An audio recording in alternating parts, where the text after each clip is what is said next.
이야기는 매서운 북풍이 살을 애는 듯한 첫달 어느 날에 시작됩니다. 때는 바야흐로 겨울의 정점, 세상이 온통 흰눈으로 뒤덮일 채비를 하고 있었지요. 전직 판서이자 막대한 부를 쌓은 거부 박진원 대감에게서 기별이 날아든 것은 바로 그 무렵이었습니다. 그는 자신이 아끼는 외딴 산장, 설중매로 7명의 손님을 초대했습니다. 눈 속에 핀 매화라는 뜻을 가진 그 산장은 이름처럼 겨울이면 더욱 고고한 자태를 뽐내는 곳이었으나 한양에서 꼬박 하루는 좋게 가야 하는 깊은 산골에 자리하고 있었습니다. 초대를 받은 이들의 면면은 잠옷 기이했습니다. 박대감의 첫째 아들인 박경준. 나이 40에 허우대는 멀쩡했으나 늘 노름빗에 쪼들리는 한량이었습니다. 대감의 젊은 후처인 28의 윤씨 부인. 비단옷에 쌓여 있었지만 그늘진 얼굴에는 수심이 가득했지요. 그리고 수십 년간 대감댁의 굳은 일을 도맡아온 집사 유행수. 대감의 신임을 받는 젊은 의원 서은호. 대감의 총애를 받던 장안의 이름난 기생 매향까지 모두 박대감과 깊숙이 얽힌 인물들이었습니다. 그리고 나머지 2명의 손님은 더욱 기이했지요. 한 명은 나그네라 불릴 뿐 신원을 밝히지 않은 과묵한 사내였고, 다른 한 명은 그 누구와도 말을 섞지 않고 그림자처럼 조용한 사내, 흑경이었습니다. 그렇게 7명의 손님들이 하나 둘 산장에 도착하자 마치 하늘이 때를 기다렸다는 듯 굵은 한방눈이 쏟아지기 시작했습니다. 눈송이는 처음에는 솜털처럼 흩날리더니 이내 주먹만 한 크기로 변해 맹렬하게 대지를 뒤덮었습니다. 하룻밤 사이에 눈은 사람의 허리춤까지 쌓였고 산장으로 통하는 유일한 길목인 낡은 나무다리마저 쌓인 눈의 무게를 이기지 못하고 괴음과 함께 무너져 내리고 말았습니다. 이제 설중매는 완벽히 고립되었습니다. 아무도 이곳을 떠날 수도 그 누구도 이곳으로 들어올 수도 없는 눈으로 만들어진 거대한 감옥이 된 것입니다. 손님들은 창밖의 눈보라를 보며 불안한 기색을 감추지 못했지만 박대감만은 만족스러운 미소를 지으며 이 모든 상황을 즐기는 듯 보였습니다. 마치 이 모든 것이 그의 계획의 일부라도 되는 것처럼 말이지요. 그날 저녁, 산장 대청에서는 성대한 만찬이 벌어졌습니다. 화로에서는 붉은 숯불이 타올랐고 상다리가 휘어지도록 차려진 음식에서는 김이 모락모락 피어났습니다. 하지만 화기애애한 분위기와는 달리 식탁에 둘러앉은 이들 사이에는 차갑고 팽팽한 긴장감이 흘렀습니다. 모두의 시선은 상석에 앉은 박진원 대감에게 쏠려 있었습니다. 칠순의 나이에도 불구하고 그의 눈빛은 여전히 형형했고 얼굴에 깊게 팬 주름에는 평생에 걸쳐 쌓아 올린 탐욕과 냉혹함이 서려 있었지요. 그는 만족스러운 표정으로 술잔을 비운 뒤 마침내 무거운 입을 열었습니다. 모두들 이 늙은이의 부름에 험한 눈길을 마다않고 와주어 고맙소. 그의 목소리는 낮고 갈라졌지만 그 안에는 좌중을 압도하는 힘이 실려 있었습니다. 내가 오늘 여러분을 이 깊은 산골까지 부른 데에는 연유가 있어. 내게 남은 날이 그리 많지 않다는 것을 직감했기 때문이지. 그래서 내 평생을 바쳐 이룬 모든 것을 어찌할 것인지 그 마지막 뜻을 정하고자 하오. 박대감은 옆에 시립해 있던 유행수에게 눈짓했습니다. 유행수는 조심스럽게 오동나무함을 가져와 대감 앞에 내려놓았습니다. 박대감은 함을 열어 그 안에서 붉은 비단 보자기에 쌓인 두루마리 하나를 꺼내 들었습니다. 두루마리는 고급스러운 한지로 만들어졌으며 그의 이름이 새겨진 붉은 도장이 선명하게 찍혀 있고 그 위는 밀랍으로 단단히 봉인되어 있었습니다. 이것이 나의 새로운 유언장이요. 박대감은 유언장을 높이 쳐들며 자중을 둘러보았습니다. 이 안에는 내 모든 재산의 향방이 기록되어 있소. 여러분 중 누군가는 웃게 될 것이고 누군가는 피눈물을 흘리게 되겠지. 이 유언장의 내용은 내일 아침 해가 뜰 때 공개하겠소. 그의 말에 식탁의 분위기는 순식간에 얼어붙었습니다. 첫째 아들 박경준은 애써 태연한 척했지만 술잔을 쥔 그의 손이 미세하게 떨리는 것을 흑경은 놓치지 않았습니다. 후처 윤씨 부인은 창백한 얼굴로 입술을 깨물었고 기생매향의 눈에는 노골적인 기대와 욕망이 번뜩였습니다. 의원 서은우는 무표정한 얼굴로 대감을 응시했고 집사 유행수는 그저 고개를 숙이고 있었지요. 신원 미상의 나그네와 흑경만이 별다른 표정 변화 없이 그 광경을 지켜보고 있었습니다. 각자의 이해관계가 복잡하게 얽힌 공간 속에서 봉인된 유언장은 마치 거대한 폭풍의 눈처럼 모든 긴장감의 중심이 되어 있었습니다. 그날 밤 설중매에 그 누구도 편히 잠들지 못했습니다. 서로를 향한 의심과 경계, 그리고 미래에 대한 불안과 기대가 눈보라처럼 휘몰아치는 밤이었습니다. 밤새 휘몰아치던 눈보라가 잦아들고 창호지 너머로 희미한 새벽빛이 스며들 무렵이었습니다. 설중매의 아침은 끔찍한 비명소리와 함께 시작되었습니다.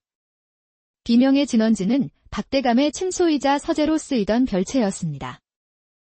대감마님께서. 대감마님. 집사 유행수의 처절한 외침에 잠에서 깬 사람들이 모두 별채로 몰려들었습니다. 하지만 서재의 문은 안에서 단단히 빗장이 걸려 있어 열리지 않았습니다. 몇몇 장정들이 힘을 합쳐 문을 부수고 안으로 들어섰을 때 그들 앞에는 끔찍한 광경이 펼쳐졌습니다. 박진원 대감이 자신의 책상 앞에 쓰러져 싸늘한 주검이 되어 있었던 것입니다. 그의 얼굴은 고통스럽게 일그러져 있었고 입에는 검붉은 피와 함께 거품을 문 흔적이 남아 있었습니다. 책상 위에는 그가 마시던 것으로 보이는 찻잔이 놓여 있었는데 찻잔 안에는 아직 마시지 않은 찬물이 반쯤 남아 있었습니다. 방 안은 완벽한 밀실이었습니다. 문은 안에서 빗장이 걸려 있었고 창문 역시 모두 안에서 닫혀 있었습니다. 외부에서 침입한 흔적은 어디에도 찾아볼 수 없었지요. 마치 박대감이 스스로 문을 걸어 잠그고 죽음을 맞이한 것처럼 보였습니다. 사람들은 경악과 공포에 휩싸여 어쩔 줄 몰라 했습니다. 그때 첫째 아들 박경준이 무언가 생각난 듯 다급하게 외쳤습니다. 유언장. 아버지의 유언장은 어디 있느냐? 그의 말에 사람들의 시선이 일제히 책상 위로 향했습니다. 하지만 어젯밤 박대감이 모두에게 보여주었던 밀랍봉인된 붉은 유언장은 그 어디에도 보이지 않았습니다. 감쪽같이 사라져버린 것입니다. 유언장이 없어졌. 그렇다면 이것은 자결이 아니라 타살이다. 범인은 우리 중에 있다. 유언장을 훔치기 위해 대감마님을 살해한 것이다. 사람들은 서로를 의심의 눈초리로 바라보며 수군거리기 시작했습니다. 폭설로 고립된 산장, 안에서 잠긴 밀실, 독이 든 찻잔, 그리고 사라진 유언장. 완벽한 살인사건의 무대가 마련된 것입니다. 설중매에 모인 7명의 손님들은 이제 모두가 용의자이자 동시에 다음 희생자가 될지도 모르는 공포에 휩싸이게 되었습니다. 모두가 공포와 혼란에 빠져 허둥대고 있을 때 단 한 사람만이 침착함을 잃지 않고 있었습니다. 바로 어젯밤부터 그림자처럼 조용히 존재감을 감추고 있던 의문의 손님, 흑경이었습니다. 모두 물러서시오. 그의 목소리는 나지막했지만 그 안에는 사람들을 압도하는 기묘한 힘이 담겨 있었습니다. 사람들은 저도 모르게 그의 말에 따라 뒷걸음질 쳤습니다. 흑경은 놀라울 정도로 침착하게 현장으로 들어섰습니다. 그는 섣불리 시신의 손을 대거나 방 안의 물건을 만지지 않았습니다. 대신 매처럼 날카로운 눈으로 방 안 구석구석을 샅샅이 훑어보기 시작했습니다. 그의 시선은 시신의 상태, 찻잔에 남은 찬물의 색깔, 책상의 위치, 심지어 방바닥에 떨어진 미세한 먼지 하나까지도 놓치지 않았습니다. 그는 먼저 박대감의 시신을 살폈습니다. 시신의 입가와 손톱 끝이 검게 변해 있는 것을 보고는 나지막이 중얼거렸습니다. 독살이 확실하군. 그리고는 독이 든 찻잔으로 다가가 찻잔에 코를 가까이 대고 냄새를 맡았습니다. 이것은 단순한 독초가 아니야. 여러 가지 약재를 섞어 만든 교묘한 독이로군. 그는 잠시 생각에 잠기더니 마침내 혼란에 빠진 사람들을 향해 돌아섰습니다. 그의 눈빛은 차갑고 이성적이었으며 모든 것을 꿰뚫어 보는 듯한 깊이를 지니고 있었습니다.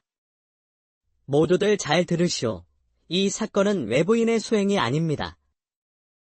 이 산장에 폭설이 내리기 시작한 이후 아무도 들어오거나 나가지 못했습니다.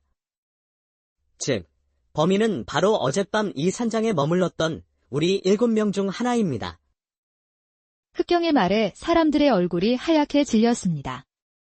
서로를 향한 불신과 의심이 안개처럼 피어올랐습니다. 또한 범인의 목적은 단순히 대감마님을 살해하는 것만이 아니었을 것이요. 사라진 유언장. 그것이 이 사건의 핵심입니다. 범인은 유언장을 손에 넣기 위해 대감마님을 살해했거나 혹은 유언장의 내용 때문에 대감마님을 살해했을 것입니다. 그리고 그 유언장은 아직 이 산장 어딘가에 숨겨져 있겠지요. 그의 논리 정연한 추리에 사람들은 아무 말도 하지 못했습니다. 과묵하고 존재감 없던 손님이 순식간에 사건의 중심에 서서 진실을 파헤치는 탐정으로 변모하는 순간이었습니다. 이제 설중매의 운명은 이 미스터리한 산에 흑경의 손에 달리게 된 것입니다. 사건의 주도권을 쥔 흑경은 즉시 남은 6명의 용의자들을 대청에 모아놓고 간밤의 행적에 대해 묻기 시작했습니다. 박경준 공부터 말씀해 보시지요. 간밤에 어디서 무엇을 하셨습니까? 아버님께서 유언장 이야기를 하신 후 심란하여 밤늦도록 제 방에서 홀로 술을 마셨습니다. 아무도 만나지 않았습니다.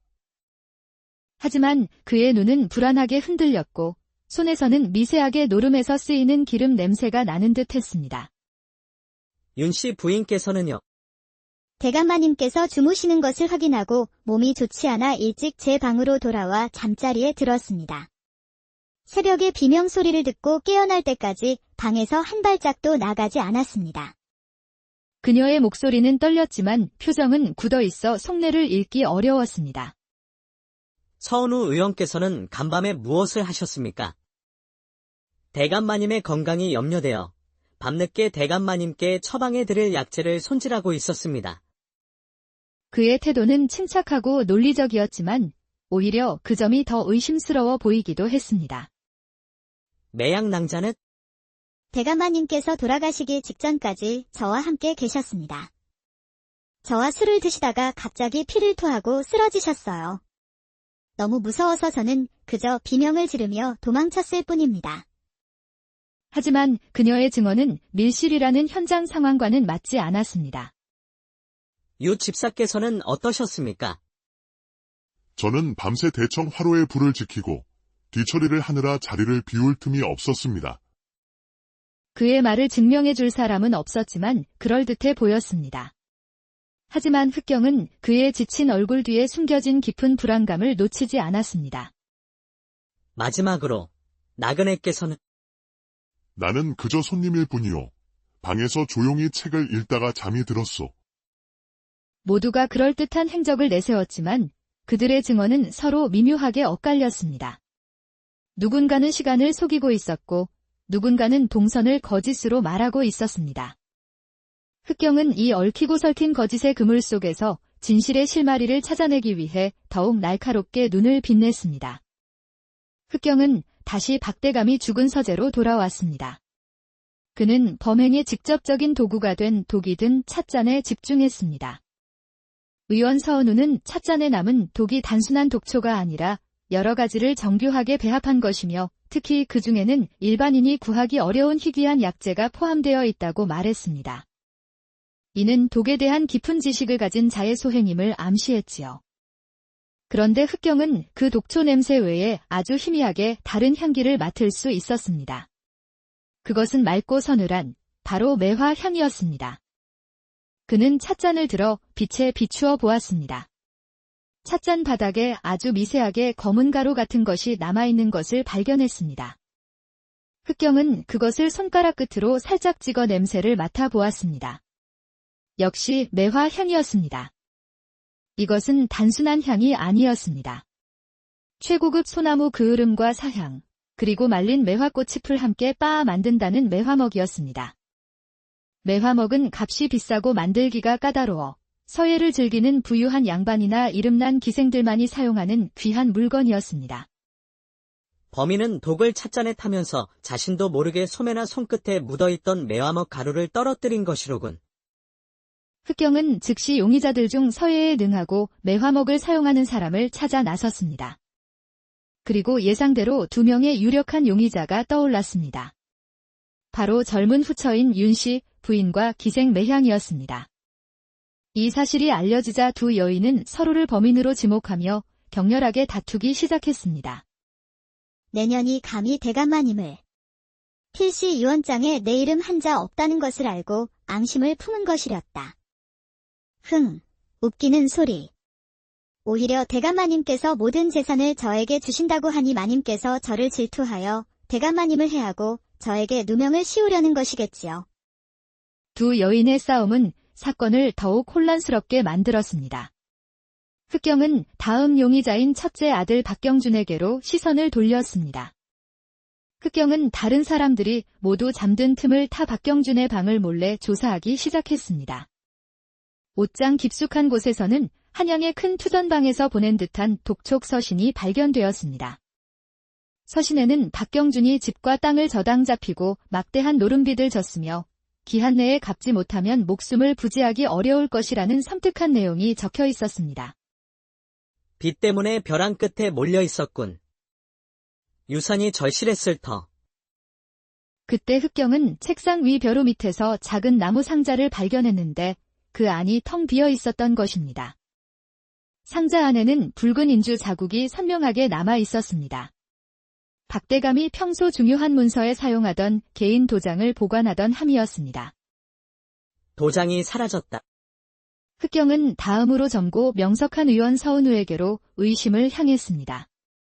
그는 이 산장에서 박대감을 독살할 수 있는 가장 유력한 인물이었습니다. 이것은 부자와 초호를 비롯한 여러 독초를 정교하게 배합한 것입니다.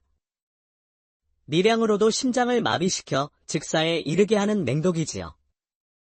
아마 일반인은 그 이름조차 들어보지 못했을 겁니다. 흑경은 그의 너무나도 신속하고 정확한 진단을 의심했습니다. 마치 그 독을 직접 다루어 본 사람처럼 보였기 때문입니다. 서은우의 가문은 본래 대대로 어이를 배출한 명망 높은 의원 집안이었으나 그의 할아버지 대에 억울한 누명을 쓰고 몰락했습니다. 그리고 그 누명의 배후에 바로 박진원 대감이 있었다는 소문이 파다했습니다. 가문의 복수란 이보다 더 강력한 살해 동기는 없지? 서은우에게는 완벽한 동기와 함께 완벽한 범행 수단이 있었습니다.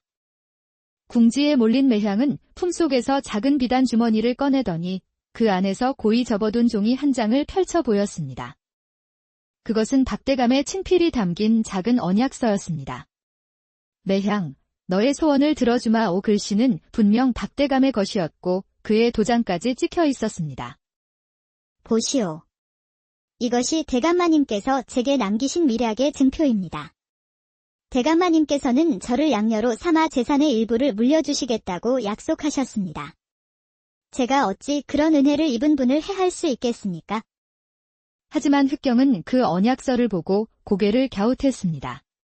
너의 소원을 들어주마라는 말은 너무나 모호하고 추상적이었습니다. 흑경은 이제 마지막으로 남은 용의자, 집사 유행수에게 주목했습니다.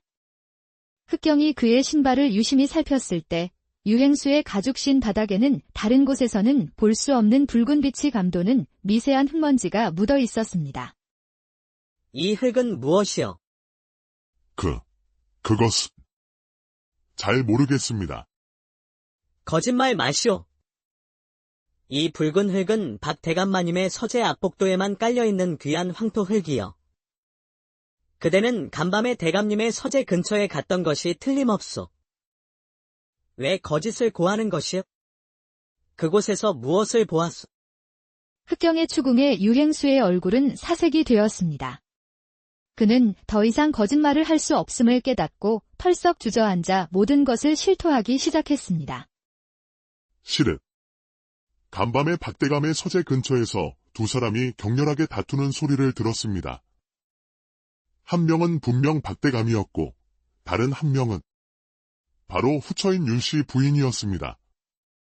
유행수의 증언은 사건을 새로운 방향으로 이끌었습니다. 일찍 잠자리에 들었다던 윤씨 부인의 행적이 깨진 것입니다. 바로 그날 밤 설중매에 또다시 끔찍한 비명이 울려 퍼졌습니다. 사람들이 횃불을 들고 달려가 보니 그곳에는 집사 유행수가 목에 밧줄이 감긴 채 싸늘한 주검으로 변해져 있었습니다. 명백한 타살, 그것도 교살이었습니다. 유행수가 죽었다. 산장 안의 사람들은 이제 걷잡을 수 없는 공포에 휩싸였습니다. 범인은 유행수가 오늘 낮에 나에게 무언가를 고백했다는 사실을 알고 있었던 것이로군. 그래서 자신의 정체가 탄로날 것을 두려워하여 입을 막아 버린 것이다. 유행수의 죽음은 용의자의 범위를 상당히 좁혀주는 것이었습니다. 이제 살아남은 용의자는 첫째 아들 박경준, 후처 윤씨 부인, 의원 서은호, 기생 매향, 그리고 정체불명의 나그네. 이렇게 5명이었습니다. 연쇄살인의 공포가 산장을 뒤덮은 가운데 지금까지 조용히 상황을 관망하던 마지막 손님, 나그네가 마침내 자신의 정체를 밝혔습니다. 그는 흑경을 조용한 곳으로 따로 불러내어 품속에서 마패를 꺼내 보였습니다. 그는 바로 임금의 명을 받고 박진원 대감의 비리를 조사하던 암행어사였습니다. 나는 암행어사 이준일이라고 하오.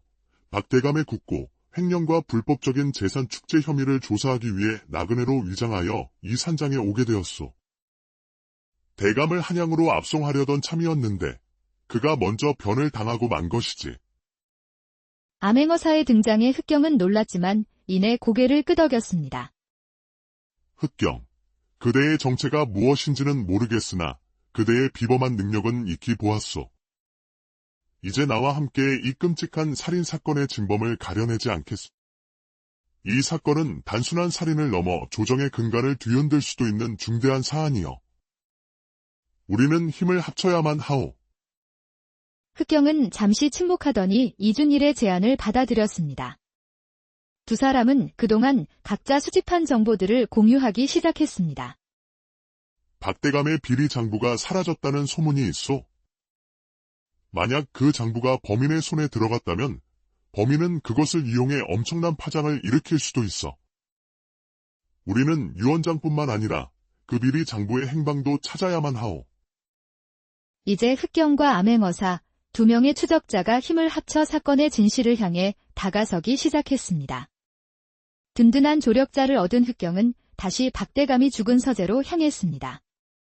그는 범인이 어떻게 안에서 빗장이 걸린 밀실을 만들었는지 그 트릭을 밝혀내는 데 집중했습니다. 범인은 분명 방 안에서 대감마님을 독살한 후 밖으로 나와 문을 잠갔을 것이요. 하지만 어떻게 안에서 빗장을 걸리게 했단 말인가? 한참 동안 방을 살피던 흑경의 시선이 서재 한쪽 벽면을 가득 채운 거대한 책장에 멈추었습니다. 이상하군. 이 책장은 다른 가구들과 달리 벽에 완전히 밀착되어 있지 않고 아주 미세한 틈이 있어. 흑경은 책장을 힘껏 밀어보았습니다. 그러자 놀랍게도 책장이 옆으로 부드럽게 밀리면서 그 뒤에 숨겨져 있던 작은 비밀 통로가 모습을 드러냈습니다. 이럴 수가. 비밀 통로가 있었구나. 범인은 이 비밀 통로를 이용한 것이요. 먼저 밖에서 문을 잠그고 이 통로를 통해 서재로 들어왔을 것이요. 그리고는 대감마님을 독살한 후 다시 이 통로를 통해 빠져나갔겠지.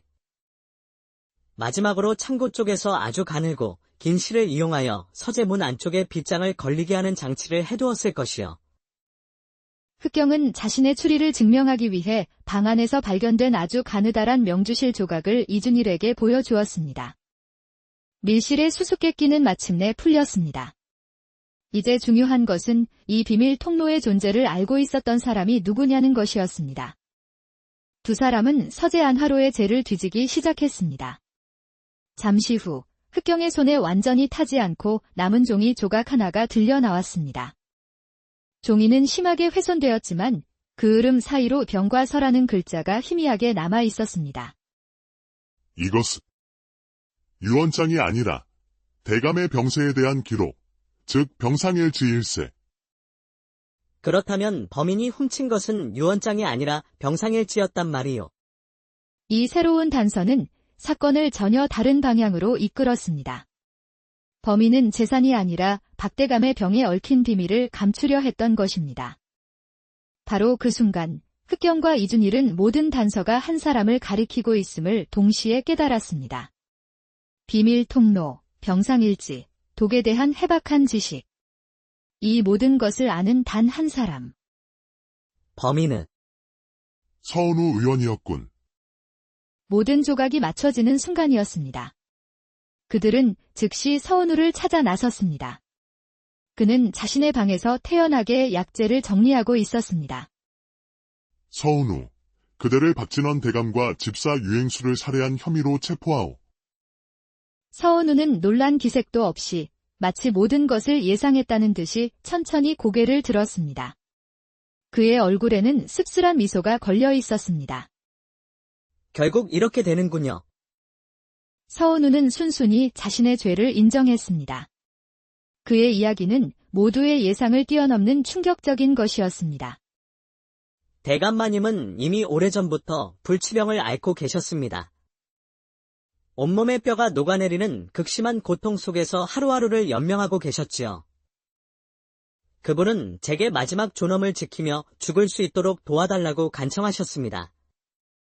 의원으로서 차마 할 수 없는 일이었으나 환자의 고통을 외면할 수도 없었습니다. 서은우는 박대감의 간청에 못 이겨 고통 없이 생을 마감할 수 있는 독을 제조해 주었습니다. 어젯밤의 유언장 소동은 박대감이 자신의 죽음을 자연사나 자살로 위장하기 위해 꾸민 연극이었습니다. 그는 자신이 죽은 뒤 유산을 둘러싼 다툼이 벌어지면 아무도 자신의 죽음을 의심하지 않을 것이라 생각했던 것입니다. 그렇다면 집사 유행수는 왜 죽인 것이오? 그날 밤, 유 집사는 우연히 내가 비밀 통로를 통해 서재로 들어가는 것을 목격했습니다. 저는 제 정체가 드러날까 두려워 그를 죽이고 말았습니다. 모든 것이 제 어리석은 판단 때문입니다. 시작은 연민이었으나 결국 두 사람의 목숨을 앗아간 끔찍한 죄인이 되고 말았습니다. 그대의 동기가 어찌 되었든 살인은 용서받을 수 없는 죄요. 순순히 포박을 받으시오. 그대의 죄는 한성부로 압송되어 법에 따라 엄중히 다스려질 것이요. 포졸들이 서은우에게 다가가 오라를 채우려던 바로 그 순간이었습니다. 서은우는 갑자기 품속에서 작은 약병 하나를 꺼내 들었습니다. 흑경과 이준일이 미처 막을 틈도 없이 그는 약병의 마개를 열고 그 안에 액체를 단숨에 들이켰습니다. 컵. 서은우의 입에서 검붉은 피가 쏟아져 나왔습니다. 그는 비틀거리며 책상에 기댔습니다. 나는 의원으로서 나의 소임을 다했을 뿐이요. 환자의 마지막 고통을 덜어주는 것. 그것이 나의 도리였소. 그것이 그의 마지막 말이었습니다. 그는 힘없이 바닥으로 쓰러졌고 이내 숨을 거두었습니다. 그는 자신의 죄에 대한 법의 심판을 기다리는 대신 스스로 자신의 목숨을 끊는 길을 택한 것입니다. 방 안에 있던 사람들은 모두 망연자실하여 그의 죽음을 지켜볼 뿐이었습니다. 흑경만이 유일하게 그의 시신으로 다가가 그의 감기지 않은 눈을 조용히 감겨주었습니다. 끔찍했던 밤이 지나고 설중매에 다시 아침이 찾아왔습니다. 밤새 내리던 폭설은 언제 그랬냐는 듯 그쳤고 구름 사이로 눈부신 아침 해가 솟아올랐습니다. 온 세상은 순백의 눈으로 뒤덮여 지난 이틀간의 비극과 인간의 추악한 욕망을 모두 덮어버린 듯 고요하고 평화로운 설경을 자아냈습니다. 박대감의 유언에 따라 그의 막대한 재산은 주인을 잃고 결국 국고로 환수되었습니다. 첫째 아들 박경준과 후처윤 씨 부인, 그리고 기생매향은 결국 아무것도 얻지 못한 채 허망하게 산장을 떠나야 했습니다. 암행어사 이준일은 모든 사건의 전말을 상세히 기록한 서류를 품에 안고 한양으로 돌아갈 채비를 했습니다. 흑경, 나와 함께 한양으로 갑시다. 임금께 그대의 공을 아뢰어 큰 상을 받게 해주겠소. 하지만 흑경은 평소처럼 조용히 고개를 저었습니다. 저는 그저 바람처럼 떠도는 나그네일 뿐, 상도 벼슬도 제게는 부질없는 것입니다. 어사나리께서 이 사건의 진실을 바로잡아 주시는 것만으로도 족합니다. 그대의 은혜, 잊지 않겠소. 부디 강령하시오.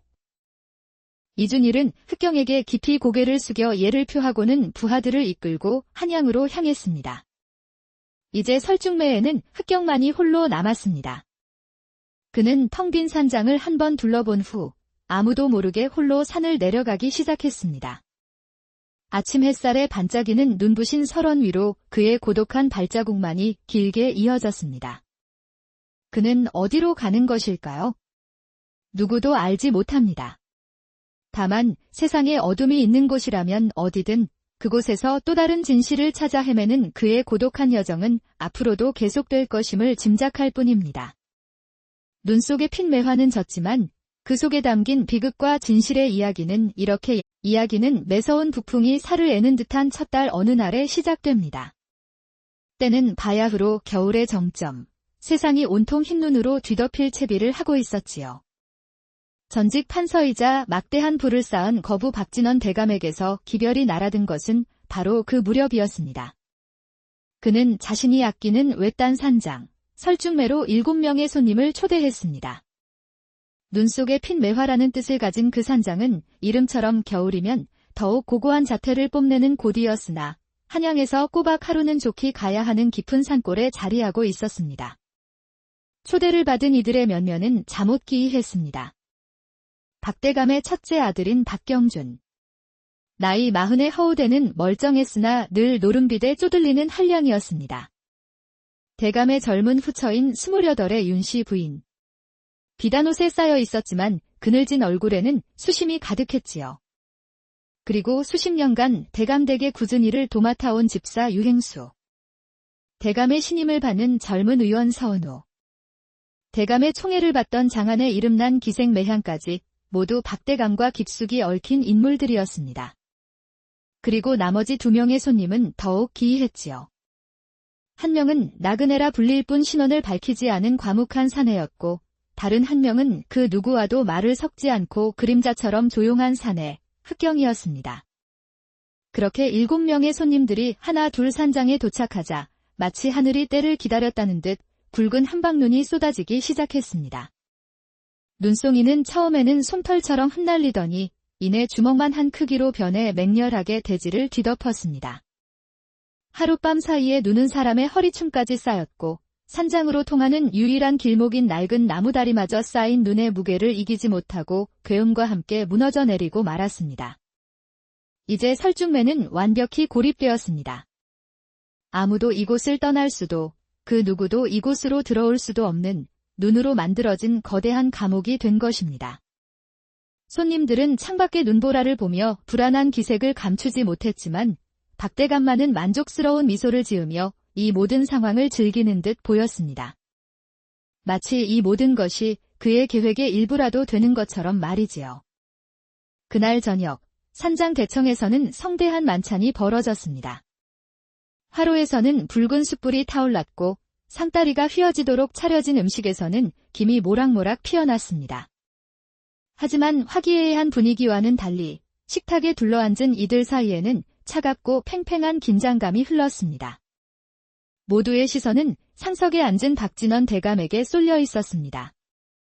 칠순의 나이에도 불구하고 그의 눈빛은 여전히 형형했고 얼굴에 깊게 팬 주름에는 평생에 걸쳐 쌓아 올린 탐욕과 냉혹함이 서려 있었지요. 그는 만족스러운 표정으로 술잔을 비운 뒤 마침내 무거운 입을 열었습니다.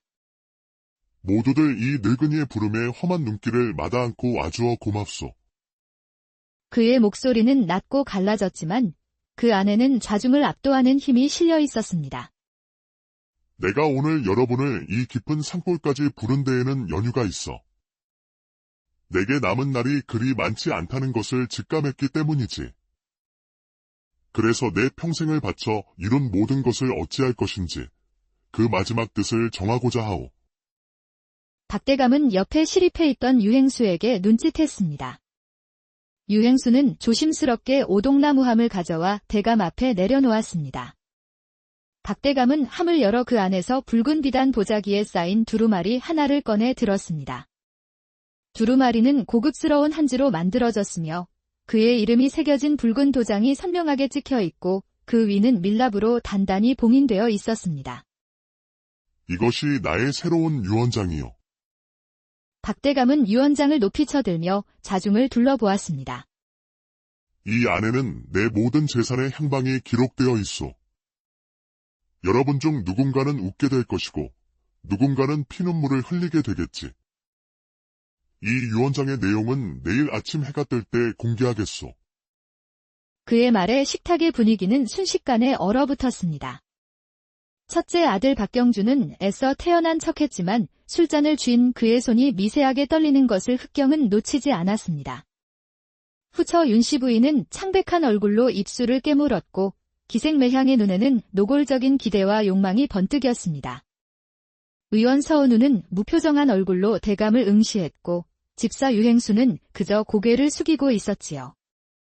신원 미상의 나그네와 흑경만이 별다른 표정 변화 없이 그 광경을 지켜보고 있었습니다. 각자의 이해관계가 복잡하게 얽힌 공간 속에서 봉인된 유언장은 마치 거대한 폭풍의 눈처럼 모든 긴장감의 중심이 되어 있었습니다. 그날 밤 설중매에 그 누구도 편히 잠들지 못했습니다.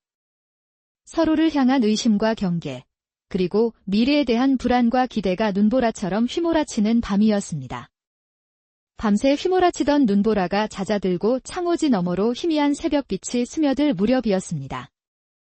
설중매의 아침은 끔찍한 비명소리와 함께 시작되었습니다. 비명의 진원지는 박대감의 침소이자 서재로 쓰이던 별채였습니다. 대감마님께서. 대감마님. 집사 유행수의 처절한 외침에 잠에서 깬 사람들이 모두 별채로 몰려들었습니다. 하지만 서재의 문은 안에서 단단히 빗장이 걸려 있어 열리지 않았습니다. 몇몇 장정들이 힘을 합쳐 문을 부수고 안으로 들어섰을 때 그들 앞에는 끔찍한 광경이 펼쳐졌습니다. 박진원 대감이 자신의 책상 앞에 쓰러져 싸늘한 주검이 되어 있었던 것입니다. 그의 얼굴은 고통스럽게 일그러져 있었고 입에는 검붉은 피와 함께 거품을 문 흔적이 남아 있었습니다. 책상 위에는 그가 마시던 것으로 보이는 찻잔이 놓여 있었는데 찻잔 안에는 아직 마시지 않은 찬물이 반쯤 남아 있었습니다. 방 안은 완벽한 밀실이었습니다. 문은 안에서 빗장이 걸려 있었고 창문 역시 모두 안에서 닫혀 있었습니다. 외부에서 침입한 흔적은 어디에도 찾아볼 수 없었지요. 마치 박대감이 스스로 문을 걸어 잠그고 죽음을 맞이한 것처럼 보였습니다. 사람들은 경악과 공포에 휩싸여 어쩔 줄 몰라 했습니다. 그때 첫째 아들 박경준이 무언가 생각난 듯 다급하게 외쳤습니다. 유언장. 아버지의 유언장은 어디 있느냐? 그의 말에 사람들의 시선이 일제히 책상 위로 향했습니다. 하지만 어젯밤 박대감이 모두에게 보여주었던 밀랍봉인된 붉은 유언장은 그 어디에도 보이지 않았습니다. 감쪽같이 사라져버린 것입니다. 유언장이 없어졌. 그렇다면 이것은 자결이 아니라 타살이다. 범인은 우리 중에 있다. 유언장을 훔치기 위해 대감마님을 살해한 것이다. 사람들은 서로를 의심의 눈초리로 바라보며 수군거리기 시작했습니다. 폭설로 고립된 산장, 안에서 잠긴 밀실, 독이 든 찻잔, 그리고 사라진 유언장. 완벽한 살인사건의 무대가 마련된 것입니다. 설중매에 모인 7명의 손님들은 이제 모두가 용의자이자 동시에 다음 희생자가 될지도 모르는 공포에 휩싸이게 되었습니다. 모두가 공포와 혼란에 빠져 허둥대고 있을 때 단 한 사람만이 침착함을 잃지 않고 있었습니다. 바로 어젯밤부터 그림자처럼 조용히 존재감을 감추고 있던 의문의 손님, 흑경이었습니다. 모두 물러서시오. 그의 목소리는 나지막했지만 그 안에는 사람들을 압도하는 기묘한 힘이 담겨 있었습니다. 사람들은 저도 모르게 그의 말에 따라 뒷걸음질 쳤습니다. 흑경은 놀라울 정도로 침착하게 현장으로 들어섰습니다. 그는 섣불리 시신의 손을 대거나 방 안의 물건을 만지지 않았습니다. 대신 매처럼 날카로운 눈으로 방 안 구석구석을 샅샅이 훑어보기 시작했습니다. 그의 시선은 시신의 상태, 찻잔에 남은 찬물의 색깔, 책상의 위치, 심지어 방바닥에 떨어진 미세한 먼지 하나까지도 놓치지 않았습니다. 그는 먼저 박대감의 시신을 살폈습니다. 시신의 입가와 손톱 끝이 검게 변해 있는 것을 보고는 나지막이 중얼거렸습니다. 독살이 확실하군. 그리고는 독이 든 찻잔으로 다가가 찻잔에 코를 가까이 대고 냄새를 맡았습니다. 이것은 단순한 독초가 아니야. 여러 가지 약재를 섞어 만든 교묘한 독이로군. 그는 잠시 생각에 잠기더니 마침내 혼란에 빠진 사람들을 향해 돌아섰습니다. 그의 눈빛은 차갑고 이성적이었으며 모든 것을 꿰뚫어 보는 듯한 깊이를 지니고 있었습니다. 모두들 잘 들으시오. 이 사건은 외부인의 소행이 아닙니다. 이 산장에 폭설이 내리기 시작한 이후 아무도 들어오거나 나가지 못했습니다. 즉, 범인은 바로 어젯밤 이 산장에 머물렀던 우리 7명 중 하나입니다. 흑경의 말에 사람들의 얼굴이 하얗게 질렸습니다. 서로를 향한 불신과 의심이 안개처럼 피어올랐습니다. 또한 범인의 목적은 단순히 대감마님을 살해하는 것만이 아니었을 것이오. 사라진 유언장. 그것이 이 사건의 핵심입니다. 범인은 유언장을 손에 넣기 위해 대감마님을 살해했거나 혹은 유언장의 내용 때문에 대감마님을 살해했을 것입니다. 그리고 그 유언장은 아직 이 산장 어딘가에 숨겨져 있겠지요. 그의 논리 정연한 추리에 사람들은 아무 말도 하지 못했습니다. 과묵하고 존재감 없던 손님이 순식간에 사건의 중심에 서서 진실을 파헤치는 탐정으로 변모하는 순간이었습니다. 이제 설중매의 운명은 이 미스터리한 사내, 흑경의 손에 달리게 된 것입니다. 사건의 주도권을 쥔 흑경은 즉시 남은 6명의 용의자들을 대청에 모아놓고 간밤의 행적에 대해 묻기 시작했습니다. 박경준 공부터 말씀해 보시지요. 간밤에 어디서 무엇을 하셨습니까? 아버님께서 유언장 이야기를 하신 후 심란하여 밤늦도록 제 방에서 홀로 술을 마셨습니다. 아무도 만나지 않았습니다.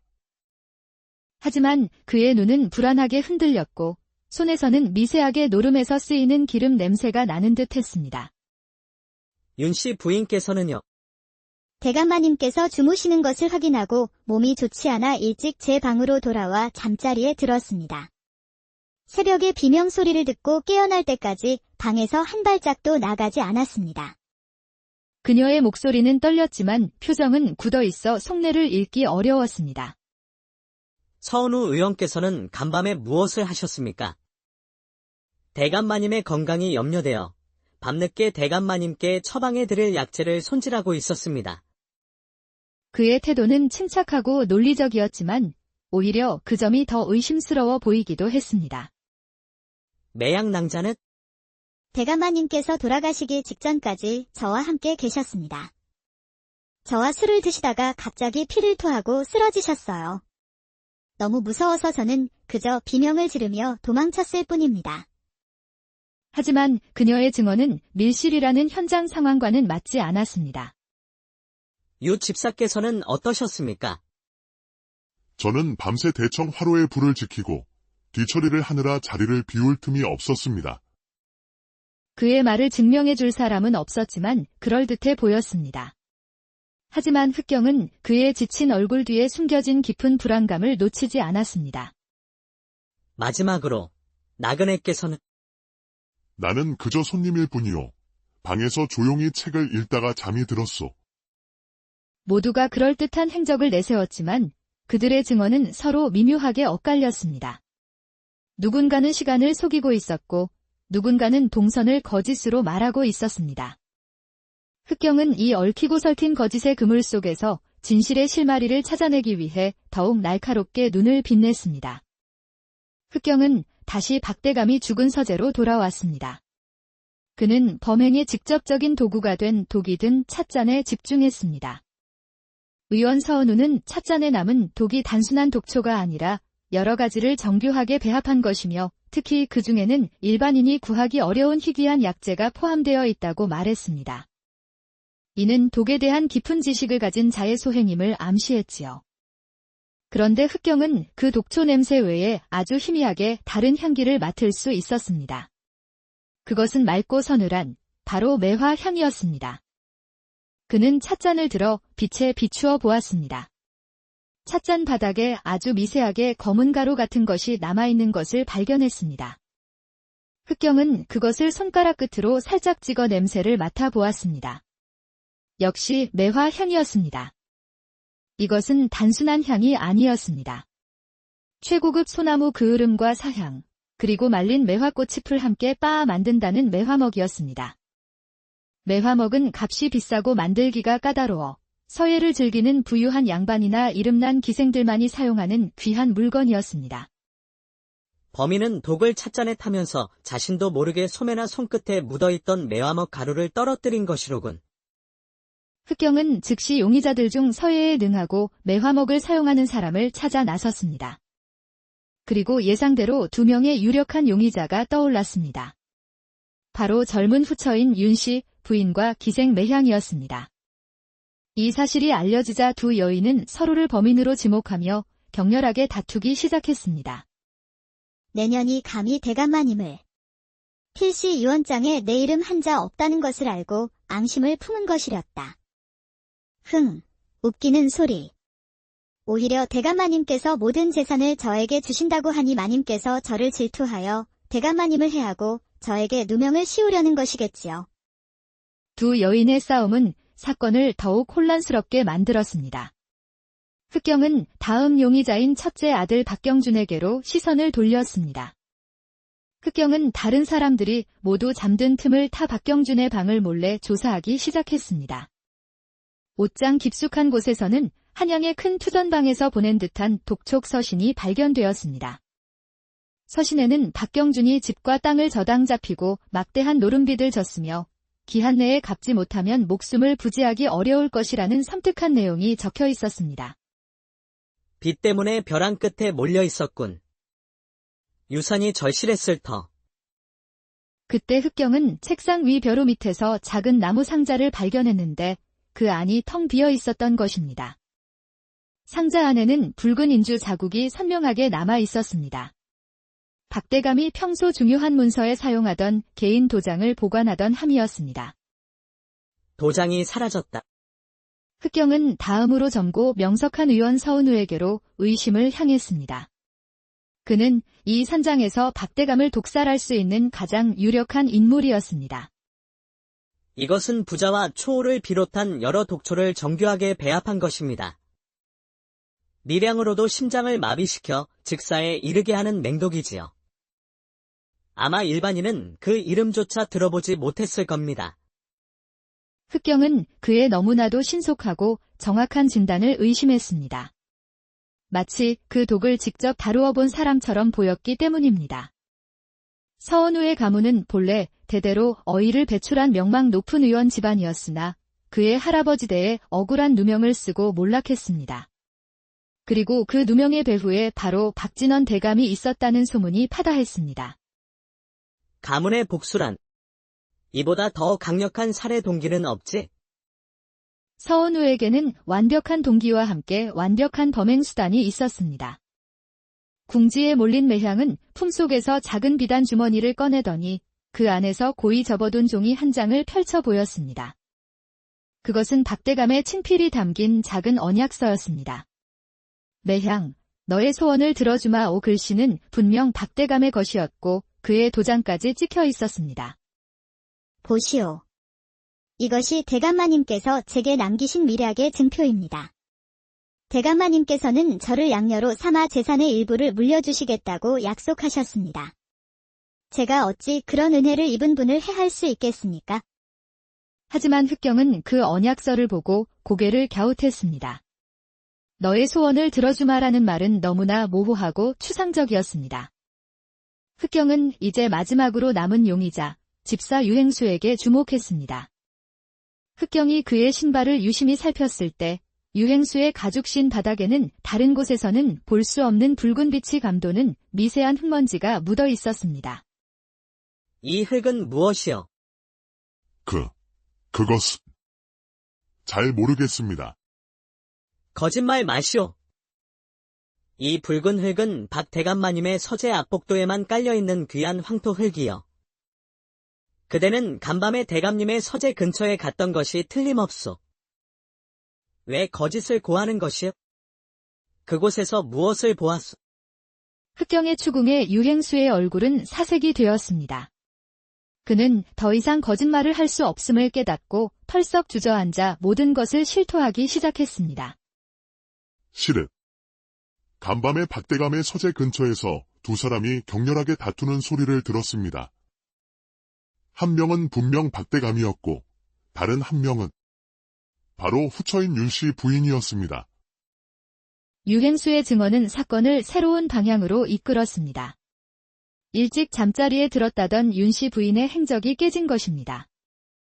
바로 그날 밤 설중매에 또다시 끔찍한 비명이 울려 퍼졌습니다. 사람들이 횃불을 들고 달려가 보니 그곳에는 집사 유행수가 목에 밧줄이 감긴 채 싸늘한 주검으로 변해져 있었습니다. 명백한 타살, 그것도 교살이었습니다. 유행수가 죽었다. 산장 안의 사람들은 이제 걷잡을 수 없는 공포에 휩싸였습니다. 범인은 유행수가 오늘 낮에 나에게 무언가를 고백했다는 사실을 알고 있었던 것이로군. 그래서 자신의 정체가 탄로날 것을 두려워하여 입을 막아버린 것이다. 유행수의 죽음은 용의자의 범위를 상당히 좁혀주는 것이었습니다. 이제 살아남은 용의자는 첫째 아들 박경준, 후처 윤씨 부인, 의원 서은우, 기생 매향, 그리고 정체불명의 나그네. 이렇게 5명이었습니다.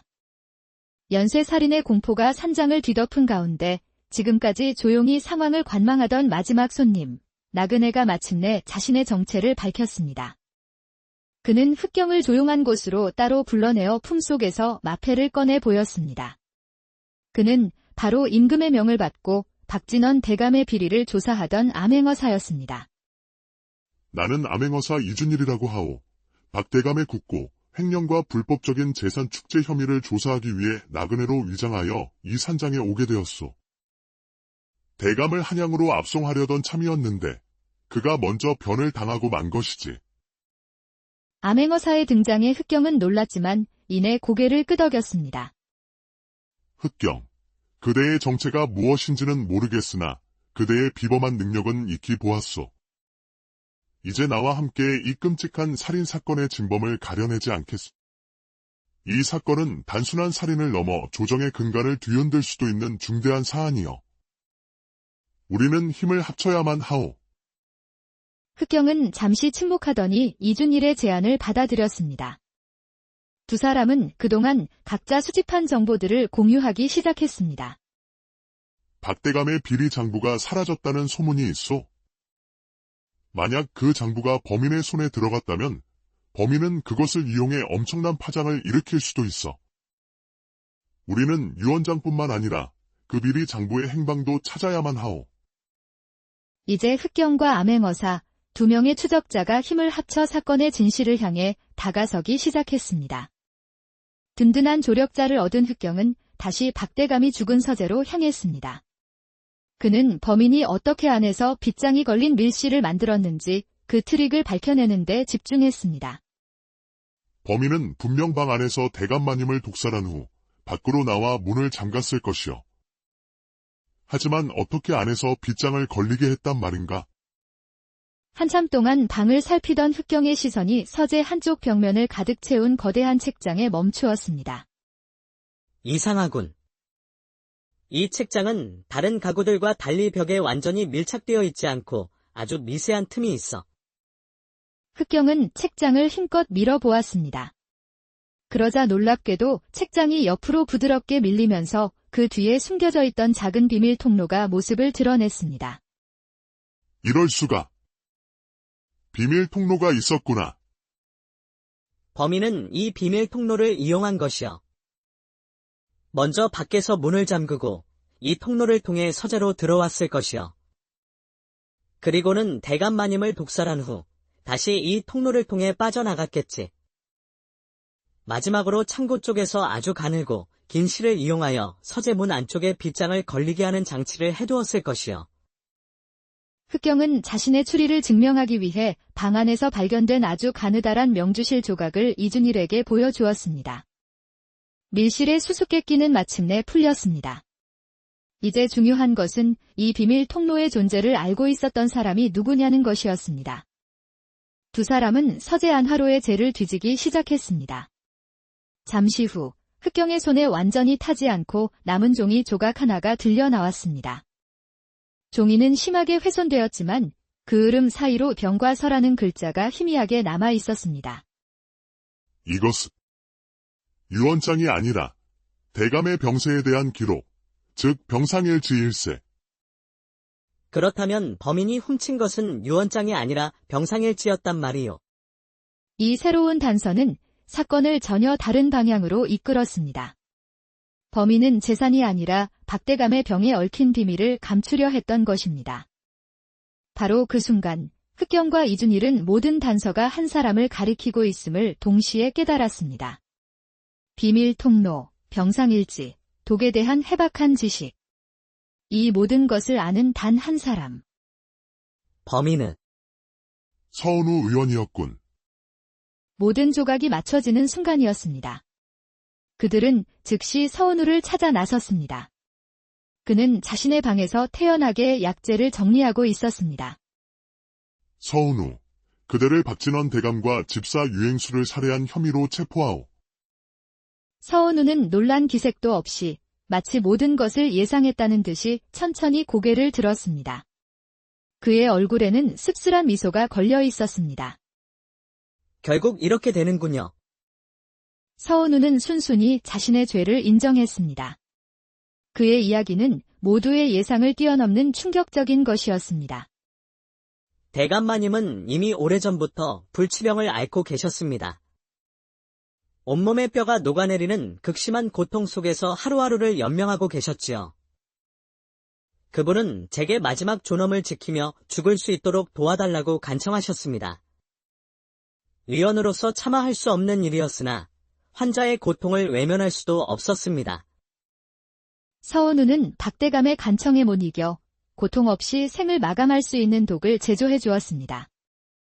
어젯밤의 유언장 소동은 박대감이 자신의 죽음을 자연사나 자살로 위장하기 위해 꾸민 연극이었습니다. 그는 자신이 죽은 뒤 유산을 둘러싼 다툼이 벌어지면 아무도 자신의 죽음을 의심하지 않을 것이라 생각했던 것입니다. 그렇다면 집사 유행수는 왜 죽인 것이오? 그날 밤, 유 집사는 우연히 내가 비밀 통로를 통해 서재로 들어가는 것을 목격했습니다. 저는 제 정체가 드러날까 두려워 그를 죽이고 말았습니다. 모든 것이 제 어리석은 판단 때문입니다. 시작은 연민이었으나 결국 두 사람의 목숨을 앗아간 끔찍한 죄인이 되고 말았습니다. 그대의 동기가 어찌되었든 살인은 용서받을 수 없는 죄여. 순순히 포박을 받으시오. 그대의 죄는 한성부로 압송되어 법에 따라 엄중히 다스려질 것이요. 포졸들이 서은우에게 다가가 오라를 채우려던 바로 그 순간이었습니다. 서은우는 갑자기 품속에서 작은 약병 하나를 꺼내 들었습니다. 흑경과 이준일이 미처 막을 틈도 없이 그는 약병의 마개를 열고 그 안에 액체를 단숨에 들이켰습니다. 컵. 서은우의 입에서 검붉은 피가 쏟아져 나왔습니다.